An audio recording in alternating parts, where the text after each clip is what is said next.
Hello everyone, I am Anu and welcome back to my new vlog. তো আজকে সকালে ব্রেকফাস্টে আমি একটু ভেজ বিরিয়ানি খেয়ে নিয়েছিলাম। আর আজকে মা দিদুনকে নিয়ে ডক্টর দেখাতে গিয়েছিল, তো মা বলেছিল একটু রান্নাটা করে নিতে। মা ভাতটা করে গিয়েছিল, তো এখানে একটু ডাল করে নিয়েছিলাম।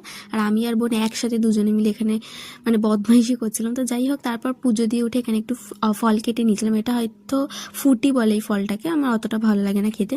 তারপর মা দিদা ওরা চলে আসলে সবাই মিলে একসাথে লাঞ্চ করতে বসে পড়েছিলাম। আর আজকে তেমন কিছু ছিল না লাঞ্চে, নর্মালি ছিল। তো যাই হোক, তারপর বিকেলে তো ঘুম থেকে একটু রেডি হয়ে গিয়েছিলাম পড়াতে যাওয়া বলে।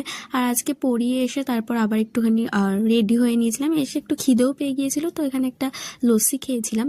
তারপর আজকে গিয়েছিলাম হচ্ছে মায়ের বান্ধবী বাড়িতে।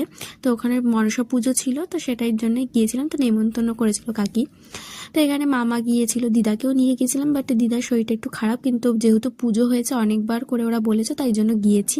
তো যাওয়ার পরে ফার্স্টে কাকি এখানে ফুটি দিয়ে দিয়েছিল, আর এদিকে চা করে দিয়েছিল। তো আমরা কেউ চা খাইনি, মামা খেয়েছিল চা। তো এখানে মামার সাথে একটু আর কি করছিলাম। আর মামা চা খাচ্ছিল যখন, মামার মাথার মধ্যে আমার মাথা থেকে একটা ক্লিপ খুলে লাগিয়ে দিয়েছি। তো যাই হোক, চুলের মধ্যে একটা ক্লিপ লাগিয়ে দিয়েছিলাম, মামার সাথে একটু আর কি করছিলাম। তারপর কাকি এখানে প্রসাদ দিয়ে দিয়েছিল। এখানে কাকি খিচুড়ি, আলুর দম, বেগুন ভাজা, পটল ভাজা করেছিল, তারপর পায়েস করেছিল। তো বাড়ি এসে তারপর মা দিদান একটু বনুর মাথা টিপে দিচ্ছিল, তো আমি পাশে ছিলাম। আমি ফার্স্টে শুয়েছিলাম, কিন্তু ও আমাকে সরিয়ে দিয়ে নিজে শুয়েছে। তো যাই হোক, আজকের ব্লগটা এটুকুই, দেখাচ্ছে নেক্সট ব্লগে।